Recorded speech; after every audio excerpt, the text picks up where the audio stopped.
Hey friends, welcome to reasoning expert. I am Rahul. तो एक short video में मैंने आपको एक इंपॉर्टेंट चीज़ बतानी है, तो वो मैंने यहाँ पे लिखा हुआ है, तो मैं थोड़ा एक्सप्लेन कर देता हूँ। देखो, एंड, बट, वाइल, ये तीन वर्ड्स दिए हैं और नंबर 2 पे दिए हैं हु, हुम और विच। तो इन वर्ड्स का यूज़ कहाँ होता है? सेटिंग अरेंजमेंट में, ठीक है। तो वही मैं आपको बताऊँगा। देखो, एंड बट वाइल जो है हम वो फर्स्ट पर्सन के लिए यूज़ करते हैं, ठीक है, और हु हुम विच जो है वो सेकंड पर्सन के लिए यूज़ करते हैं। तो इसमें फर्स्ट और सेकंड पर्सन कौन है वो मैं आपको बताता हूँ। देखो, जैसे कि एक स्टेटमेंट दी है आपको, ठीक है, यहाँ से लेकर यहाँ तक एक ये स्टेटमेंट है और एक ये स्टेटमेंट है। अब इन दोनों स्टेटमेंट में डिफरेंस क्या है? देखो, A is sitting third to the right of B, and यहाँ पे एंड वर्ड यूज हुआ है, and to the immediate left of C, ठीक है।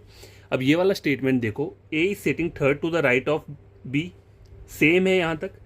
आगे हु वर्ड यूज हुआ है, यहाँ पे एंड हुआ है, यहाँ पे हु हुआ है। Who is to the immediate left of C, बाकी का बाकी सेम है। यहाँ पे एंड है और यहाँ पे हु है, बाकी पूरा स्टेटमेंट सेम है।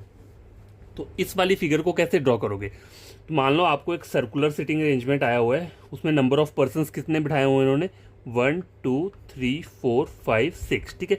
अब बोला हुआ है A sitting third to the right of B, सब के सब सेंटर को फेस कर रहे हैं, ठीक है। तो मैं यहाँ पे इस तरीके से एरो बताता हूँ जिससे कि आपको कन्फ्यूजन ना हो, ठीक है। A sitting third to the right of B, तो अगर मैंने बी को यहाँ बना लिया तो ए कहाँ पे आएगा? 1 2 3, ए आएगा यहाँ पे बी के थर्ड राइट पे, फर्स्ट सेकंड, ये थर्ड राइट हो गया बी का, ठीक है। एंड वर्ड यूज हुआ। अब एंड वर्ड किसके लिए? मैंने कहा था आपको फर्स्ट पर्सन कौन है यहाँ पे? ए, ठीक है, जिसकी बात हो रही है। और अगर सेकंड पर्सन बोला जाए तो यहाँ पे कौन आएगा? वो बी आएगा, ठीक है। तो A is third to the right of B, तो ये मैंने बना दिया। And is to the immediate left of C, तो इसको आप अपने माइंड में कैसे मतलब कर सकते हो स्टेटमेंट को modify? A is to the immediate left of C, तो सी के इमीडिएट लेफ्ट में ए है, मतलब सी को यहाँ आना पड़ेगा तभी उसके इमीडिएट लेफ्ट में कौन आएगा? ए आएगा। तो यहाँ पे ये डायग्राम बन गया। अब सेकंड वाला देखो, A sitting third to the right of B, तो इसको मैं इस तरीके से ड्रॉ कर लेता हूँ, ठीक है। सबके सब सेंटर को फेस कर रहे हैं। A sitting third to the right of B बन गया यहाँ तक।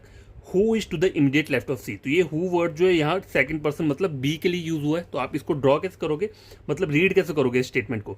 B is to the immediate left of C, तो सी के इमीडिएट लेफ्ट में कौन आ रहा है? बी आ रहा है, ठीक है। ये हो गया। तो अब आपको इन वाली स्टेटमेंट्स में कहीं भी कोई कंफ्यूजन नहीं रहेगा। और ये वर्ड्स हमेशा याद रखना, ये वर्ड्स कंफ्यूजन क्रिएट करते हैं सिटिंग अरेंजमेंट में, ठीक है। कभी कभी ऐसा स्टेटमेंट आता है, ठीक है। तो अब मैंने आपको पूरा का पूरा डिटेल में बता दिया कि किस वर्ड के लिए कौन सा वाला अल्फ़ाबेट रहेगा, ठीक है।